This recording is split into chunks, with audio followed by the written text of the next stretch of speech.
E aí galera, tudo bem? Como é que vocês estão? Mais uma vez aqui, Física 2, professor Anderson. Gente, vamos lá então agora para a frente B, a frente 2B, aula 4. Frente 2B, aula 4. Vamos falar então da primeira lei de Newton e as polias. Tá? Primeira lei de Newton, também conhecido como a lei da inércia. Né? Vamos lembrar um pouquinho, lá a gente viu lá no primeiro ano. Todo corpo tende a permanecer no seu estado de repouso ou no seu estado de movimento, a menos que uma força resultante diferente de zero atue sobre ele, interrompendo esse estado. Que estado? O estado de repouso ou o estado de movimento. Muito bem. Gente, a primeira lei de Newton, então, também conhecida como lei da inércia, como nós já sabemos, vai ser observada quando nós tivermos um corpo em equilíbrio. Mas que equilíbrio? O equilíbrio estático ou o equilíbrio dinâmico? Quando eu falo que um corpo está em equilíbrio estático, significa que ele está em repouso, ele está parado em relação a um certo referencial. No entanto, eu posso ter um outro corpo que está se movimentando em relação a um referencial e também está em equilíbrio. Os alunos às vezes ficam se perguntando como que é possível isso. Simples, basta imaginar que esse corpo está se movimentando, mas sempre com a mesma velocidade. Se ele está se movimentando sempre com a mesma velocidade, então não há alteração na velocidade. Então nós dizemos que isso é um movimento uniforme. Ainda mais, é um movimento retilíneo uniforme. Não temos uma outra força que está modificando a sua direção e sentido. Tá certo? Então, quando falamos de primeira lei de Newton, falamos da lei da inércia, e esse corpo deve estar aqui, em equilíbrio, ou em equilíbrio estático, em repouso, ou em equilíbrio dinâmico, em movimento retilíneo uniforme. Tá certo? Para que eu tenha observado isso, e para que eu consiga entender isso, eu preciso entender o que é o referencial inercial, onde o referencial inercial é um referencial que está em equilíbrio, também em equilíbrio estático ou em equilíbrio dinâmico. O que quer dizer isso? Quer dizer que o referencial ele vai estar parado, vai estar em repouso, ou também ele pode estar no movimento dinâmico. Ele está em equilíbrio dinâmico, no movimento retilíneo uniforme. Olha só, eu estou viajando com o meu automóvel e olho para fora do automóvel e vejo as árvores passar por mim. Eu posso dizer que essas árvores estão em movimento? Sim, eu posso dizer que essas árvores estão em movimento em relação a mim. Por quê? Porque a distância entre eu e essas árvores está sendo modificada com o passar do tempo. Então nós temos uma variação de espaço, então nós temos um movimento dessas árvores em relação ao quê? Ao referencial. Nesse caso, o referencial sou eu. Um outro exemplo, pessoas que estão dentro do ônibus.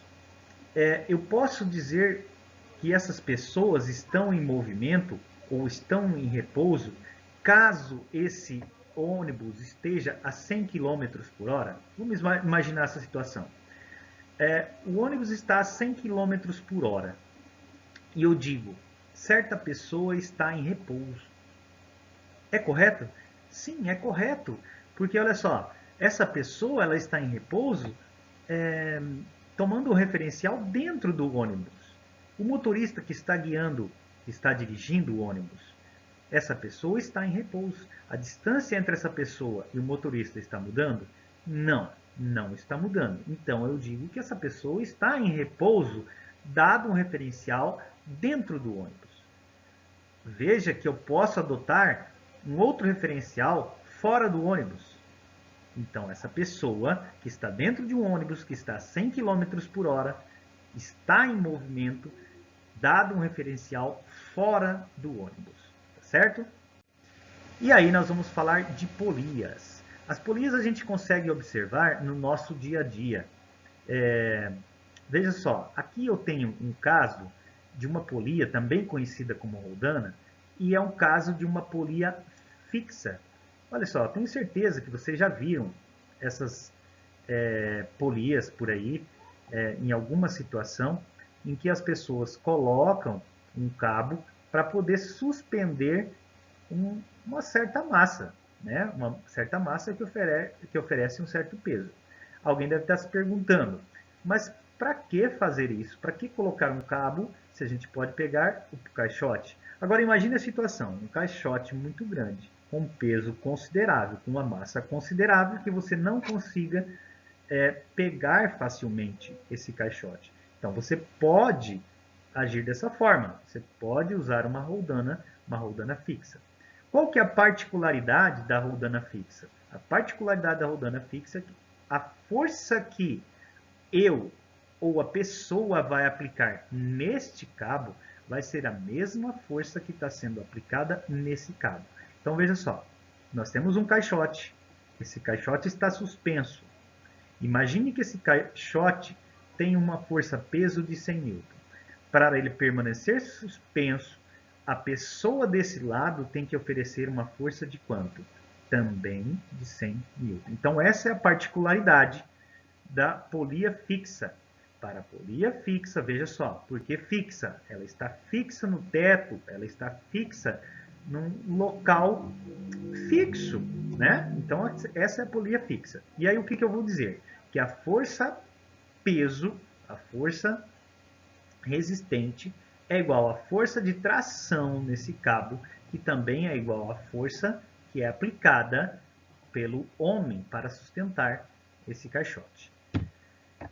Um exemplo, veja só, nós temos aqui uma massa que corresponde a 100 Newton, consequentemente a gente tem aqui uma força de tração também de 100 Newton. Para que essa massa fique suspensa, é necessário oferecer uma força nesse sentido de quanto? Também de 100 Newton. Bem lógico, né? Bem fácil. Muito bom.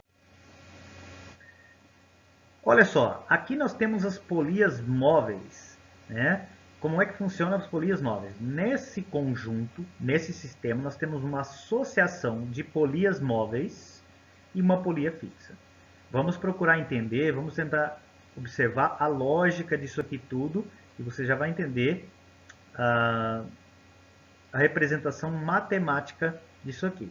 Olha só, um caixote com uma certa massa oferece um peso correspondente a 8F.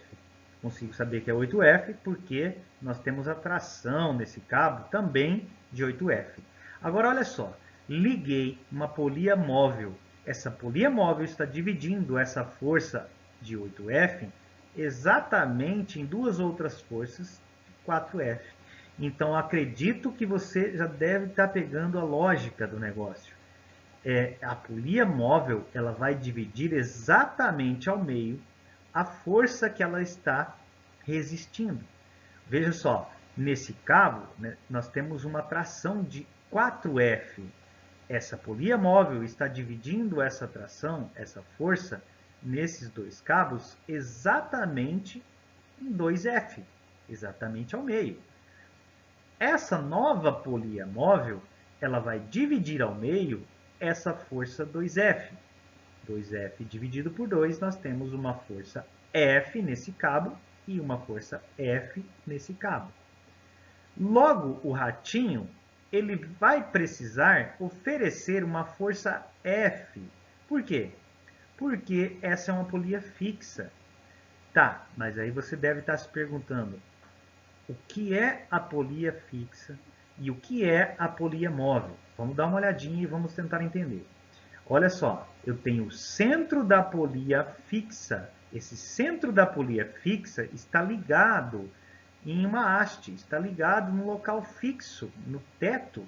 Então essa é uma polia fixa. Nós teremos então essa roda girando e ela está fixa no teto.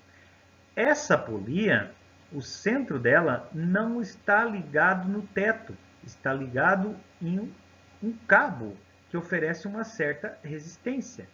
Agora perceba que quando esse ratinho fizer uma força nesse cabo, ele vai se movimentar, vai girar a polia e ela vai subir. Então essa é uma polia fixa. Bom, resumindo, Para que você consiga entender o que é uma polia fixa e o que é uma polia móvel, a fixa é aquela que está com o seu centro ligado em uma haste, ligado ao teto. A polia móvel, o seu centro não está ligado em um local fixo, não está ligado no teto. Ela está ligado em algo que está resistindo, aquilo que eu preciso suspender, aquilo que eu preciso levantar ou manter suspenso, tá certo? Muito bem. Tinha dito para vocês que a polia fixa, a particularidade é de que a força oferecida pelo operador deve ser exatamente a força resistente, como está acontecendo aqui. A força resistente nesse cabo, a força F, tem que ser a mesma oferecida pelo ratinho. E qual que é a particularidade da polia móvel? A particularidade é aquilo que a gente já interpretou, que a força potente, a força que o ratinho está realizando, ela deve ser o quê? A força-peso oferecido pelo caixote dividido por 2 elevado a n, tá? Onde esse n é o número de polias móveis. Vamos fazer um exemplo para que a gente possa entender isso. Primeiro vamos fazer pela lógica, né, observando a situação, e depois a gente usa a matemática, a equação matemática ali. Então eu tenho um caixote com um peso de 1000 newtons, uma polia móvel, como que eu sei que é móvel? Não tem o centro dela ligado no teto, o centro dela está ligado naquilo que está resistindo. Então a polia é móvel, até porque se essas polias subirem, essa também sobe. Então olha só, 1000 newtons foi dividido em dois cabos que vão sustentar uma força de tração de 500 newtons. Esse cabo resiste com uma força de 500 newtons. Através da polia móvel, nós teremos dois outros cabos também realizando uma força de 250 newtons. Lembrando que essa força de 500 newtons foi dividida exatamente ao meio. A força de 250 newtons que está resistindo agora vai ser dividida por essa polia móvel para esses dois cabos. Esses dois cabos, então, suportará uma força de 125 newtons, ou seja, 250 dividido por 2, 125 newtons. Logo, o rapaz que tende a permanecer ou manter esse caixote suspenso precisa realizar uma força apenas de 125 newtons para que o caixote de 1000 newtons se mantenha no alto, tá certo? Matematicamente, como é que nós faremos? A força que o rapaz vai realizar, a força potente, é dada pela força peso do caixote, a força resistente, dividido por 2 vezes elevado a n, onde esse n é o número de roldanas fixas. Desculpa, o número de roldanas móveis. Quantas roldanas móveis? 1, 2, 3. Então, a força potente, a força que o rapaz vai realizar, é a força peso de 1000 newtons dividido por 2 elevado a 3. Ou 1000 dividido por 8. Então, a força que o rapaz precisa realizar é uma força de 125 newtons. Essa é a força que o rapaz precisa realizar. Lembrando que nós podemos, então, associar as polias. Além de usar uma polia fixa, eu posso usar uma polia móvel. Eu posso associar quantas eu quiser e quantas for necessárias para que eu consiga manter o caixote ou manter o equilíbrio do meu sistema.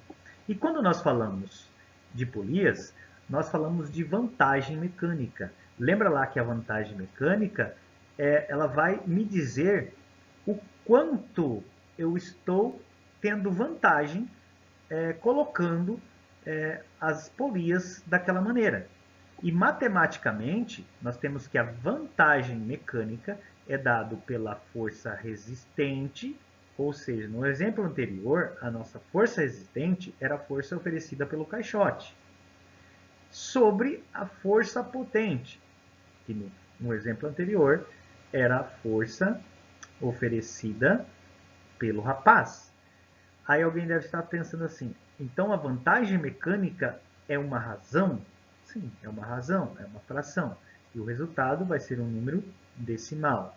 Logo, não teremos uma unidade de medida. Essa vantagem mecânica, ela é uma grandeza adimensional. Pessoal, então para a gente encerrar essa nossa aula, eu deixo aqui para vocês um desafio, tá? Tentem aí, se esforcem e depois a gente conversa um pouquinho sobre isso, certo? E além desse desafio, é claro, você deve tentar fazer também os exercícios que nós temos lá na apostila, tá ok? Vai lá e façam, depois a gente pode tentar resolver juntos, tá certo? Um abraço, fiquem com Deus, até mais.